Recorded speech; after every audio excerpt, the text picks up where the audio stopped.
Penemuan batu safir. Perjalanan dimulai dari jalur landai dengan perkebunan penduduk di sisi kanan dan kirinya. Mereka masih bisa melihat beberapa rumah milik warga yang berada di pinggir jalur, kemudian jalur sedikit menanjak menuju jalan setapak dan melipir ke lereng bukit. Dengan Agung sebagai leader atau pemimpin kelompok diikuti oleh Firman kemudian Jaka dan Randy sebagai sweeper. Mereka menikmati perjalanan dengan udara yang sejuk khas pegunungan. 1 jam mereka berjalan akhirnya mereka sampai di pos 1, mereka beristirahat sebentar sekedar untuk menyalakan sebatang rokok dan melepas dahaga. Udah lama gak muncak, jalan segini aja udah berasa ini kaki. Ujar Randy, yang memang jarang berolahraga, ketika hari libur pun dia lebih memilih untuk rebahan dan bermain game.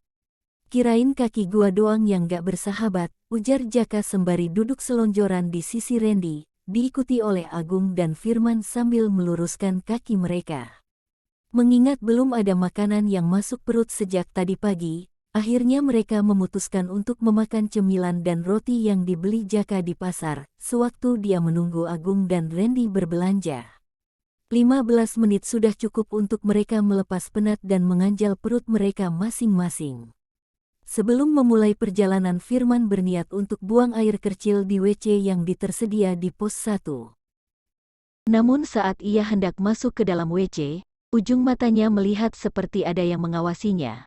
Sontak dia kaget dan langsung menengok ke arah orang tersebut. Namun dia tak bisa memastikannya karena kejadiannya hanya beberapa detik, dan orang tersebut langsung menghilang di balik pohon. Kenapa orang itu mirip seperti kakek-kakek yang tadi di pasar ya? Tapi penampilannya kok beda, lebih bersih dan rapih.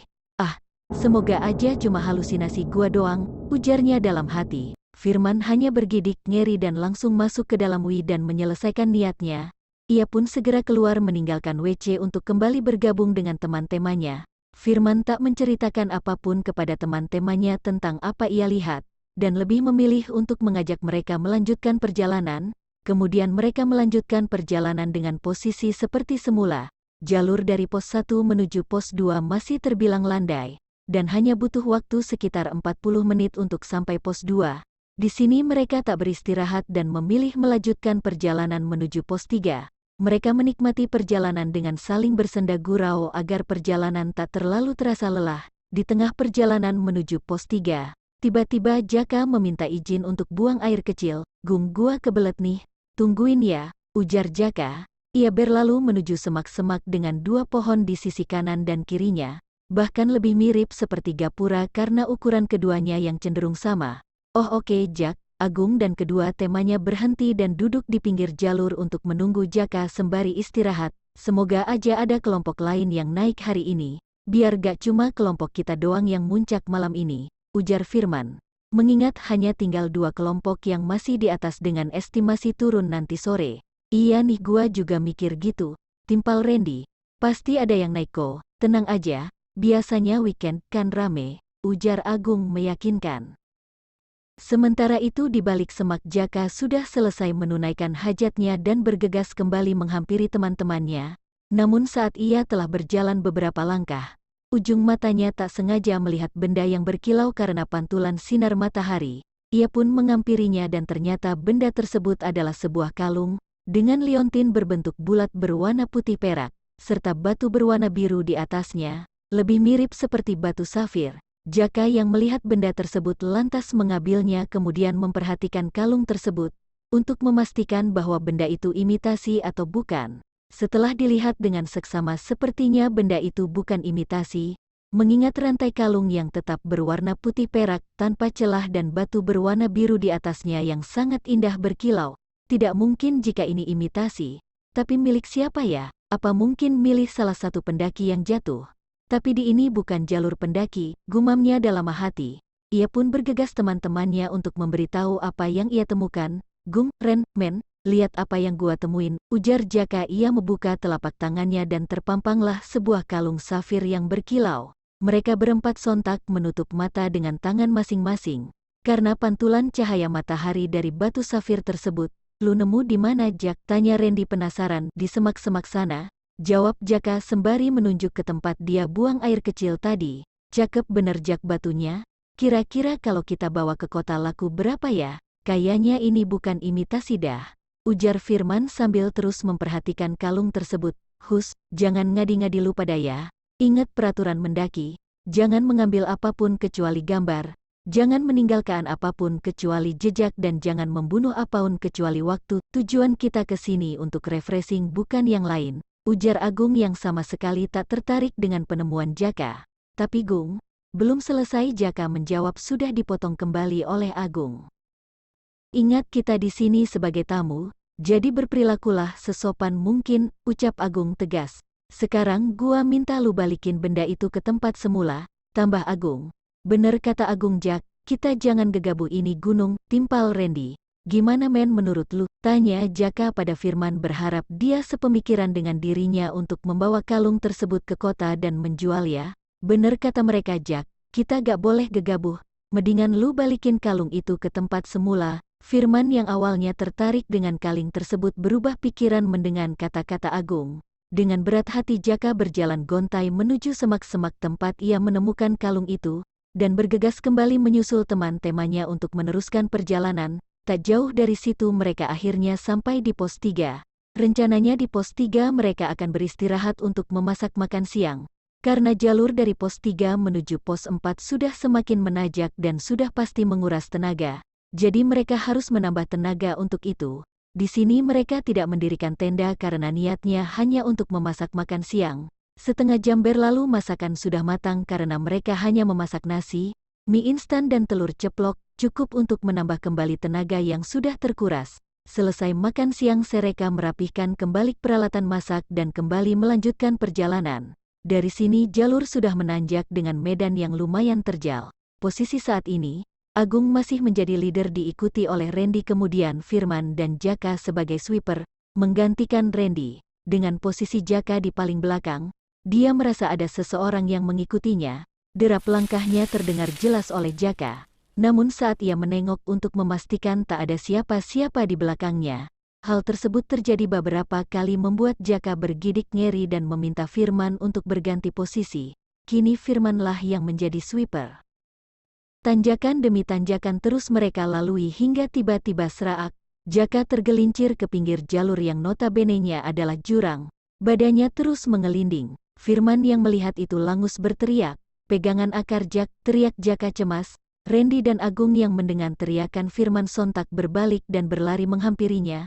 Kaget, itulah yang mereka rasakan saat ini melihat salah satu temannya yang jatuh jurang.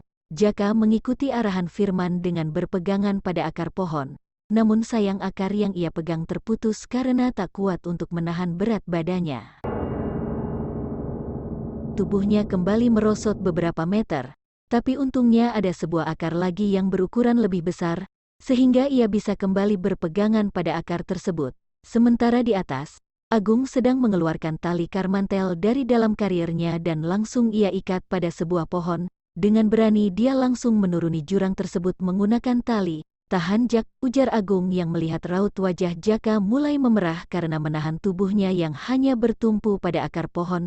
Firman dan Randy masih menunggu di atas dengan harap-harap cemas. Dengan susah payah Agung membawa Jaka menaiki tebing tersebut. Randy yang melihat Agung dan Jaka semakin dekat segera meraih tangan Jaka dan menariknya hingga ke atas. Didudukannya Jaka di pinggir jalur. Jaka masih syok dan belum banyak bicara. Untungnya Jaka memakai celana panjang dan jaket yang lumayan tebal jadi tubuhnya tidak banyak tergores oleh akar pohon, hanya saja pergelangan kakinya terkilir dan pelipisnya mengeluarkan sedikit darah karena tergores ranting pohon. Dengan sigap Firman membantu melepaskan sebelah sepatu Jaka di bagian kakinya yang terkilir, dan mengoleskan balsam dan sedikit memijat kakinya. Harap-harap rasa sakitnya bisa sedikit berkurang. Randy membersihkan luka di bagian pelipis Jaka dan memberinya obat merah lalu membungkusnya dengan plester. Beruntung mereka selalu membawa obat-obatan lumayan lengkap. Takut hal-hal semacam ini terjadi. Kenapa lu bisa jatuh Jak? Perasaan jalur gak licin? Tanya Firman di sela-sela kegiatannya memijat kaki Jaka. Gua juga gak tahu men, hanya itu yang bisa dia jawab. Sekilas ada yang berbeda dari raut wajah Jaka. Seperti ada yang sedang dia pikirkan. Tapi lu masih sanggup kan Jak? Kalau enggak, sampai pos 4 karier lu biar gua yang bawa takutnya lu jadi bengkak, ujar Agung Kaki, Masiko. Tenang aja, ini cuma terkilir dikit doang, paling abis dipijit juga baikan. Krier juga biar gua aja yang bawa. Gua masih kuat kok, ujar Jaka meyakinkan teman-temannya. Ya udah, tapi kalau nanti di jalan lu gak kuat bilang aja, jawab Agung. Mereka beristirahat sejenak di pinggir jalur sampai Jaka merasa baikan. Setelah Jaka merasa lebih baik, ia mengajak teman-temannya untuk melanjutkan perjalanan. Kakinya juga sudah tidak terlalu sakit, tapi masih terasa ngilu saat digerakkan. Kini perjalanan sedikit berjalan lambat karena mengimbangi Jaka. Rencana awal mereka ingin sampai di Ranukumbolo jam 4 sore untuk beristirahat dan menikmati sunset, tapi melihat keadaan Jaka yang berjalan dengan kaki terkilir, sepertinya akan mengulur waktu. Agung melihat jam di pergelangan tangannya dan menunjukkan pukul 15.20. Jika perjalanan normal seharusnya mereka sudah sampai pos 4. Setelah kejadian terperoksok ke jurang, Jaka terlihat lebih pendiam, tidak seperti biasanya. Saat berjalan pun dia hanya akan menunduk dan sesekali menimpali celotehan Randy dan Firman. Mereka bertiga yang merasakan perubahan itu hanya berpikir bahwa Jaka hanya masih syok dengan kejadian tadi. Mereka terus menyusuri jalur yang kini berubah menjadi turun naik. Sesekali Jaka meminta untuk beristirahat. Hampir 1 jam mereka berjalan tapi belum juga sampai di pos 4. Sampai akhirnya mereka menemukan sebuah percabangan jalur. Agung yang berjalan paling depan lalu berhenti di depan tersebut. Kenapa ada percabangan ya, padahal di peta kita hanya perlu lurus untuk sampai pos 4. Sedangkan di sini jalurnya berbelok ke kiri dan kanan, tanya Agung yang kebingungan. Iya ya, mana gak ada petunjuknya sama sekali. Timpal Randy, coba gua cek dulu ke kiri. Nanti kalau jalurnya semakin lebar berarti bener ke sini, ujar Firman. Ia berlalu ke arah kiri jalur untuk memastikan. Sedangkan Jaka memilih untuk duduk di pinggir jalur untuk mengistirahatkan kakinya. Firman terus menyusuri jalur yang semakin lama semakin sempit. Tangannya mengibas-ngibas tumbuhan liar yang menghalangi jalannya. Kayaknya bukan ini jalurnya. Masa makin jauh makin sempit gelap pula, gumannya dalam hati. Hingga akhirnya ia berhenti saat matanya tertuju pada makhluk hitam berbulu. Ukurannya sangat besar, dengan tinggi kurang lebih 4 meter. Makhluk tersebut berdiri tepat di tengah jalur.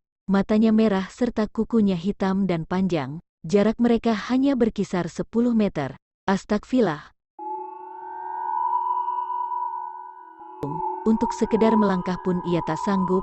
Ia terus membaca doa yang ia bisa di dalam hati. Makhluk tersebut mulai berjalan mendekat ke arah Firman, entah kekuatan dari mana.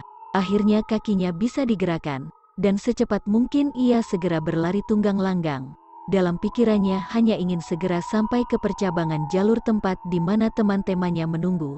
Sesekali ia menoleh ke belakang untuk memastikan makhluk tersebut telah hilang. Namun sayangnya makhluk itu masih mengejarnya. Karena tubuhnya yang tinggi tak perlu waktu lama baginya untuk mengejar Firman. Firman kewalahan dengan kejaran makhluk berbulu hitam tersebut.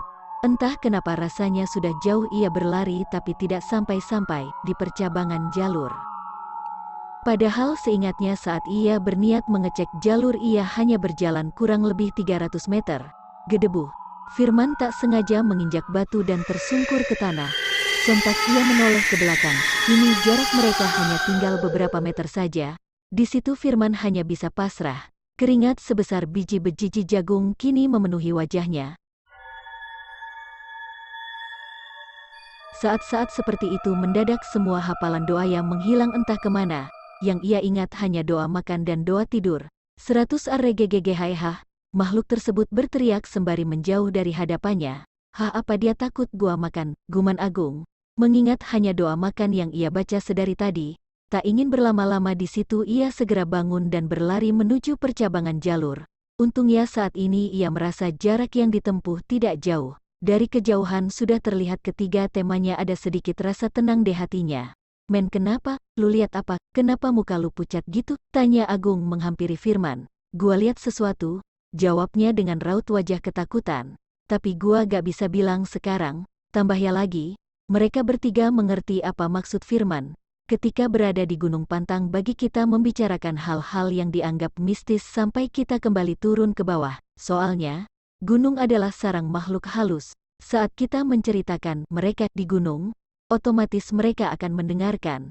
Mereka bakal tahu siapa yang penakut, jahil, pemberani, dan yang sok pemberani saat ceritamu berlangsung. Memang sih para makhluk halus itu nggak langsung tiba-tiba muncul di hadapan kita. Tapi mereka bakal gangguin kita saat kamu lagi drop dan lengah.